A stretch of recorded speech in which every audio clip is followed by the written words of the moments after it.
This 3,000-ton rocket holds fuel colder than the surface of Pluto, minus 253 degrees Celsius. Between that fuel and a catastrophic launchpad explosion stands one thing: a thin layer of white paint. Watch what happens when engineers get the color wrong on a machine this powerful and this unforgiving. Every rocket you have ever seen on a launchpad shares one visual detail: they are almost always painted white. Saturn V was white. Falcon 9 is white. The Space Launch System rising at Kennedy today is white too. And this is a paradox, because white paint is the most expensive, heaviest and most difficult coating in aerospace. Black would be cheaper. Black would be lighter. Black would save millions of dollars on every single launch. And yet, decade after decade, engineers who obsess over every single gram deliberately choose the more costly color. The real reason hides inside the fuel tank, where physics rewrites the entire logic of aerospace design. To understand this decision, you must first understand the sheer scale of the machines themselves standing on the pad. A Saturn V stood 110 meters tall and weighed nearly 3,000 tons fully fueled. Its skim carried enough white paint to cover the walls of a small apartment complex from top to bottom. Falcon 9, the workhorse of the modern era, wears a bright white cylinder stretching 70 meters into the sky. The Space Launch System rises higher than the Statue of Liberty, gleaming pure white against the Florida sky. And here is the number that matters. On a rocket that size, paint alone can weigh hundreds of kilograms. That is the mass of a small car, essentially glued to the flank of a vehicle, escaping Earth's gravity. Every gram of paint must be lifted, and each gram costs thousands of dollars to place in low orbit. Do the math, and the paint on one rocket represents several $1 million burned before the engines even ignite. And yet, for 70 years, from the first V2 to the newest Vulcan Centaur, white has completely dominated. So why keep a color that literally burns money? Subscribe to see the strange physics that forces this choice. Consider the alternative. Black is the cheapest pigment in industry. Carbon, ash, painting metal since the Industrial Revolution began. A black rocket would need thinner layers because carbon binds tightly to primer, weighing less, costing less to apply. It would hide dirt, oil stains, and the scars of ground handling, every blemish that white paint reveals. In an industry that spends fortunes shaving 50 grams of a bracket, choosing white paint appears fundamentally irrational. It looks like tradition triumphing over economics. It looks like aesthetics winning against the harder laws of physics. But aerospace engineers do not make aesthetic choices. Every rivet, every weld exists because a spreadsheet number demanded it. If white paint persists despite costing more, weighing more, complicating manufacturing, then it does something black paint cannot. The real reason lies not on the rocket's surface, but inside. The answer begins with what sits within. Inside the tank of a modern rocket, this is not fuel in any familiar sense. It's cryogenic liquid, held at temperatures that do not exist naturally anywhere on Earth. Liquid oxygen must stay below minus 183 degrees Celsius. Liquid hydrogen, the most powerful chemical fuel we handle, must be held below minus 253 degrees Celsius. Only 20 degrees above absolute zero, the coldest temperature the universe itself permits. Ordinary steel becomes brittle as glass. Rubber shatters like ceramic. Air freezes into snowflakes on the tank walls. And these liquids refuse to stay stable. They want to become gas, to expand 1,400 times in volume. Every joule of heat accelerates transformation. Now consider the launch pad. It sits in Florida, Texas or French Guiana under a relentless tropical sun. Sunlight delivers roughly 1,000 watts of energy per square meter onto every surface it happens to touch. On a rocket 70 meters tall, that is roughly 1 megawatt of solar power baking into the metal skin. If the tank absorbs that heat, cryogenic fuel boils. Boil-off means lost fuel. Lost fuel means weak thrust. Insufficient thrust means a scrapped launch, a delayed mission, sometimes a total vehicle loss on the pad. And this is where white paint quietly earns its price. Quality white coating reflects 90% of sunlight. Black paint absorbs 95% of it. The difference between those numbers is the difference between success and abort. But reflection alone doesn't explain everything. The real reason lies deeper, in how heat travels through the skin. If white paint were purely about reflecting sunlight, every rocket in history would gleam white from nose to nozzle. And yet they are not. Look at Falcon 9. Its tall first-stage booster stands painted crisp white, but the interstage between first and second stage is bare, unpainted carbon composite, deep charcoal in color. Look at SpaceX Starship, the largest rocket ever built, and you will see no paint anywhere at all. It is stainless steel, mirror-polished, gleaming like an enormous thermos flask standing tall on the Florida launchpad. The Soviet N-1, the great lost giant of the space race, was painted gray-green, echoing military hardware. The early Atlas rockets showed bare aluminum skin. So the rule is not simple, not white or black. It bends according to fuel type, according to material choice, according to the mission profile at hand. The real reason is thermal management, not color. Every finish is an engineering answer to heat. Thermal management is a cascade of factors, each one pulling the paint decision in a different direction. Consider the pre-launch hold time. A rocket does not roll out to the pad and launch immediately. It sits for hours during fueling, through weather delays, sometimes for days while engineers troubleshoot a stubborn sensor. During every one of those hours, the sun beats down relentlessly on the fully fueled vehicle below. The longer the hold, the more critical the reflective coating becomes for protecting the cryogenic propellants sealed inside. Then consider geography. Cape Canaveral bakes under a subtropical sun, humidity near 90%, temperatures reaching 35 Celsius. Baikonur in Kazakhstan freezes at -30 in winter, then roasts at 40 degrees under summer sun. Kourou in French Guiana sits almost on the equator. Each site imposes different thermal loads on hardware. Each site demands a different balance between reflection, insulation, and the intricate demands of ground handling crews. Then consider ultraviolet radiation. Sunlight is not just heat, it is also high-energy photons striking every composite. These photons break the chemical bonds in composite materials, quietly degrading the airframe with every passing hour. Carbon fiber structures, epoxy resins, plastic wiring insulation, all of them steadily degrade under prolonged UV exposure. White paint blocks that radiation. Bare surfaces do not, and the difference compounds across every launch campaign. Now add visibility. During ascent, tracking cameras follow the rocket. Radar systems painted with microwave beams. Range safety officers watch every second of the trajectory, ready to trigger distraction if the vehicle strays. A white rocket stands out against blue sky, against drifting clouds, against the black void of upper space. Raw patterns painted in black or gray on white let engineers see the vehicle's rotation from telescopes miles away.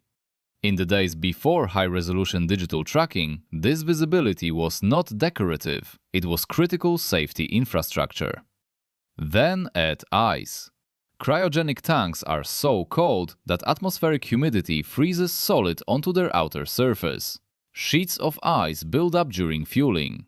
When the rocket lifts off, vibration shakes that ice loose. Falling chunks of ice can strike the vehicle, damaging heat shields, denting fairings, punching holes in fragile components. The Columbia disaster of 2003 began with foam, not ice, but the physics was strikingly similar. A piece of thermal protection broke free during ascent, striking the orbiter's wing at supersonic velocity mid-flight. Paint choice affects how ice forms, how it adheres, and how it releases when vibration finally shakes it loose. Finally, add ground crew inspection. Before every launch, technicians walk the vehicle looking for cracks, leaks, and damage. White paint reveals every stain, every drop of hydraulic fluid, every airline fracture along the metal skin. Black paint hides them all. One launch nearly failed because of paint, a story engineers still remember. That launch was the Space Shuttle. Its external tank became the most instructive case study in aerospace coating history. The external tank was the giant orange cylinder that fed the orbiter's main engines throughout every ascent to orbit. On the first two flights, in 1981 and 1982, that tank was painted bright, gleaming, reflective white. It looked magnificent. It matched the orbiter. It photographed beautifully against the Florida sky. Then NASA did something remarkable. Before the third flight, they stopped painting it entirely, flying the tank in its native burnt orange foam. Why? Because the paint on that tank weighed approximately 270 kilograms, roughly 600 pounds of coating. And those 600 pounds could travel to orbit as paint, or they could travel to orbit as payload. NASA ran the numbers. They calculated thermal load, propellant boil-off, and ultraviolet degradation across the entire ascent profile. They concluded the foam insulation alone provided sufficient thermal protection, so the reflective coating was quietly eliminated forever. 600 pounds became 600 pounds of additional cargo capacity, launch after launch, for the entire shuttle program. Multiply by 135 missions, satellites, instruments, and station modules that would otherwise remain on the ground. NASA had made the calculated trade. Visibility and elegance exchanged for raw cargo capacity, mission after mission after mission. Go back further. Look at Saturn V, the towering rocket that carried the first humans to the moon in 1969. Its wide body was interrupted by bold black roll-pattern bands, painted as geometric squares near each stage. Those bands were not decoration, they were engineering. Telescopic cameras on the ground watched them rotate during ascent. They calculated the vehicle's roll rate to within a fraction of a degree per second, faster than any sensor. If Saturn V began spinning abnormally, the painted bands would reveal it before onboard instruments could report the anomaly. The paint itself was a diagnostic instrument. That single decision rewrote the aerospace coatings rulebook forever after. After Saturn V, after the shuttle's orange tank, engineers stopped treating paint as a default aesthetic choice. They began treating every coating as a system component with a specific engineering job to perform reliably. White is a thermal shield, not decoration. It exists on fuel tanks because cryogenic propellants absolutely demand it. It coats the interstage because delicate avionics inside must remain within a strict temperature range during ascent. It covers the fairing because satellites hidden inside simply cannot tolerate radiation heating from unfiltered orbital sunlight. Where reflection is not needed, paint is eliminated entirely. Where visibility offers no benefit, contrast is also eliminated. Where composite structures resist ultraviolet radiation on their own, coatings are skipped completely to save critical mass. A cheaper black rocket, absorbing sunlight instead of reflecting it, would raise fuel temperatures by tens of degrees. That temperature rise would boil off tons of hydrogen, emptying the propellant tank long before ignition ever occurred. The mission would abort. Or worse, the tank would overpressure and rupture catastrophically on the launch pad below, releasing thousands of tons of cryogenic explosive across the entire launch complex, destroying everything within visible range. The cost of black paint would not be measured in dollars saved during procurement or manufacturing budgets. It would be measured in vehicles lost, in payloads destroyed, in crews endangered by a single choice. Each color choice on a model rocket encodes a physics problem and a hard budget constraint solved simultaneously. Function dictates finish, always. The next generation of launch vehicles may skip paint entirely, saving even more mass. Look at SpaceX Starship. It carries no paint. Its skin is bare stainless steel, 304 grade, deliberately chosen. Steel remains strong at both cryogenic temperatures and the extreme heat of atmospheric re-entry, a rare dual thermal property. Stainless steel reflects sunlight almost as efficiently as white paint, resists ultraviolet degradation, and survives punishing thermal cycles. And it costs a fraction of what carbon fiber structures cost to manufacture. The engineering economics are undeniable. Musk's team calculated that a paint layer on Starship would exceed 1 ton, flying instead as usable cargo. So Starship gleams like a chrome kettle on the launchpad, the largest unpainted rocket humanity has ever built. Compare that to Blue Origin's New Glenn, which retains white paint on its cryogenic aluminum stages for reflective protection. Two philosophies, two chemistries, two coatings, both correct for their respective vehicles. But the future demands more variation. Reusable rockets experience atmospheric heating during re-entry as well as solar heating on the pad. Both directions matter. Coatings must survive multiple launch and landing cycles without degrading. Mars missions add yet another engineering dimension. On Mars, sunlight is weaker, but relentless dust storms drive wind-borne silicates against every exposed metallic surface constantly.